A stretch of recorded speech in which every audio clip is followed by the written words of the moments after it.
This is a bunker, one of thousands scattered across Switzerland, built to house the entire population in the event of nuclear war. For decades, they've been a symbol of Swiss preparedness, but also of something else, the belief that you can opt out, that distance, mountains, and careful policy can keep you safe while the world burns around you. That neutrality is a choice. But here's the question Switzerland is asking itself in 2025. Is it still? For 200 years, Switzerland has been the poster child for neutrality. It didn't pick sides in World War I. It didn't pick sides in World War II. It only joined the United Nations in 2002. It's not in NATO. It's not in the European Union. This wasn't just policy. It was identity. The Swiss saw themselves as Europe's neutral mediator, the country where enemies could meet, negotiate, and trust that their secrets were safe. But then Russia invaded Ukraine. The United States started questioning its commitment to NATO. Cyberattacks started hitting Swiss infrastructure. Shipping routes got disrupted halfway around the world, and black carbon from rerouted tankers started landing on Swiss glaciers. Suddenly, the old rules didn't seem to apply anymore. So let's ask the uncomfortable question: can Switzerland stay neutral? Or has the world changed so much that neutrality itself has become impossible?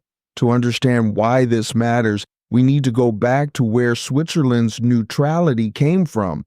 After the Napoleonic Wars ended in 1815, the Congress of Vienna formally recognized Swiss neutrality.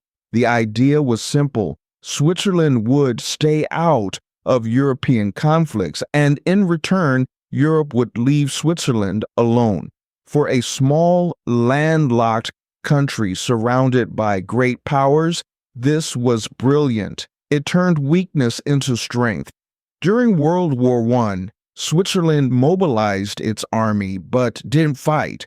It became a safe haven for refugees, a hub for diplomacy, and a center for espionage. During World War II, the same thing happened. Switzerland remained neutral, even as Nazi Germany and Fascist Italy pressed in from all sides. Its heavily mountainous terrain helped. So did a heavily armed population. But the real reason Switzerland survived was that everyone found it useful. It was where diplomats met, where banks held money, where prisoners of war got help. Neutrality wasn't passive, it was a service. For the rest of the 20th century, that service paid off. Switzerland became home to the Red Cross, the United Nations office in Geneva, and countless international organizations. Its banks became synonymous with secrecy and stability. Its diplomacy became a global brand. Being neutral wasn't just safe, it was profitable. But the 21st century is different. The threats aren't just tanks and bombers anymore. They're lines of code. They're disinformation campaigns. They're supply chains that stretch across oceans, and they don't respect borders or neutrality. In recent years, Switzerland has been hit by cyber attacks. Some targeted government agencies, others hit critical infrastructure. In a digital world, there's no mountain range to hide behind. A hacker in Moscow or Beijing can reach Bern just as easily as Brussels or Berlin. And when Switzerland tries to stay neutral in cyberspace, it creates a problem.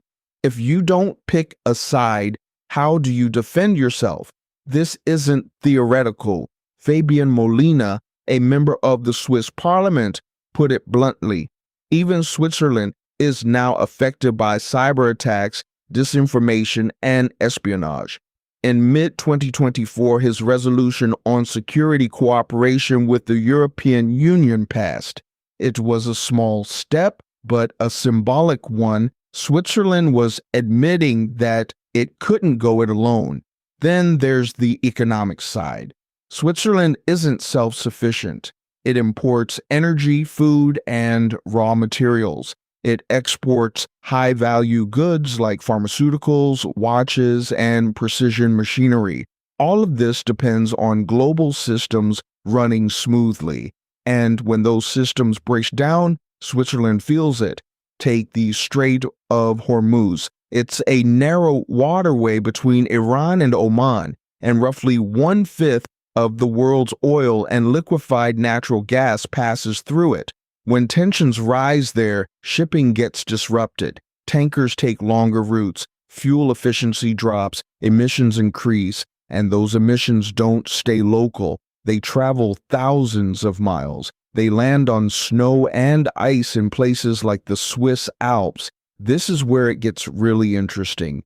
When black carbon, tiny particles from burning fuel, lands on snow, it reduces the snow's ability to reflect sunlight. The snow absorbs more heat, it melts faster. Switzerland's glaciers are already shrinking because of climate change, but disruptions in the Strait of Hormuz, a place most Swiss people will never visit, are making it worse. Geography doesn't protect you anymore. The world is too connected, and it's not just the environment. Switzerland's financial sector is deeply embedded in global markets. Its companies rely on international supply chains. When the pandemic hit, Switzerland couldn't just close its borders and wait it out. It needed vaccines, semiconductors, and parts from all over the world. Neutrality didn't make it immune, so Switzerland is stuck. It wants to maintain its neutrality, but it's realizing that neutrality has cost, and those costs are rising. This tension is playing out in Swiss politics right now. On one side, you have people like Molina who want a more flexible interpretation of neutrality.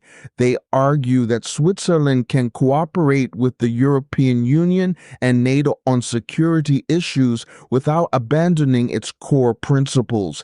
They point to countries like Sweden and Finland, which were neutral for decades but joined NATO after Russia invaded Ukraine. Maybe neutrality isn't binary. Maybe you can be mostly neutral. On the other side, you have traditionalists who want to enshrine neutrality in the Swiss constitution, making it permanent and unchangeable.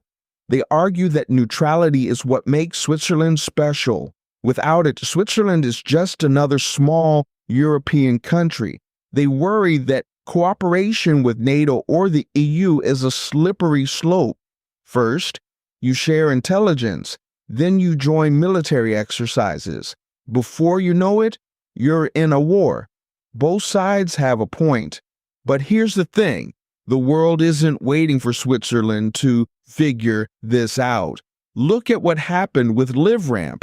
It's a data infrastructure company that positioned itself as the Switzerland of the identity landscape. Neutral, trusted, a place where competitors could safely share data. Then in 2025, the French advertising giant Publicis Group bought it for $2.2 billion. Instantly, the industry questioned whether LiveRamp could stay neutral. One retail executive said it bluntly, LiveRamp was the last big piece of shared infrastructure that didn't belong to someone with a dog in the fight. Now it does. This is a metaphor for Switzerland itself.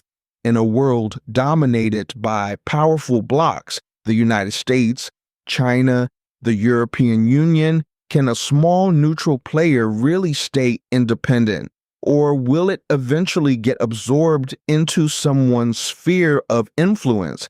The European Union is moving toward collective defense. It's building its own military capabilities. It's tightening integration among member states. Switzerland isn't part of the EU, but it's surrounded by it. It relies on EU markets, EU supply chains, EU infrastructure. If the EU decides that security cooperation is a requirement for access, what does Switzerland do? And then there's NATO. After Russia's invasion of Ukraine, NATO expanded. Finland and Sweden, both formerly neutral, joined. Austria and Ireland, also neutral, are watching closely.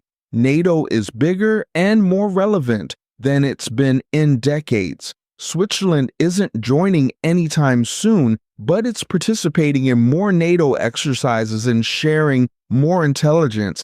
The line between cooperation and membership is blurring. So, what does Switzerland do? It's trying to have it both ways. It's maintaining its official neutrality while quietly deepening cooperation with Europe and NATO. It's hosting peace talks while also preparing for cyber war. It's branding itself as a mediator while building up its military. This works for now, but it's fragile because here's the uncomfortable truth. Neutrality was never really about being passive. It was about being useful to everyone. During the world wars, Switzerland was useful because it was a place where enemies could talk. Today, it's useful because it's stable, wealthy, and trustworthy.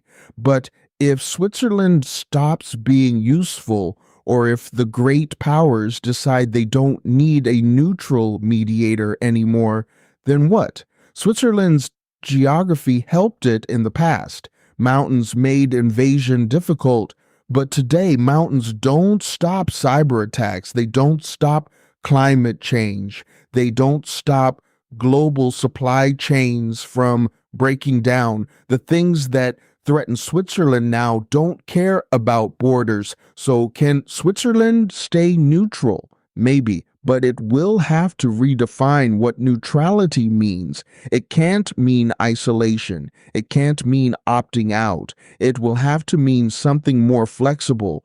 Neutrality with cooperation.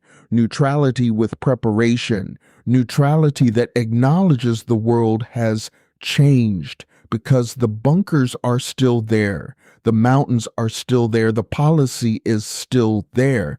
But the world that made Swiss neutrality possible, that world is gone. And Switzerland is slowly, carefully beginning to realize it. The question isn't whether Switzerland can stay neutral. It's what neutrality will cost and whether the Swiss are willing to pay it. The answer will shape not just Switzerland, but the future of small nations everywhere trying to navigate a world of giants.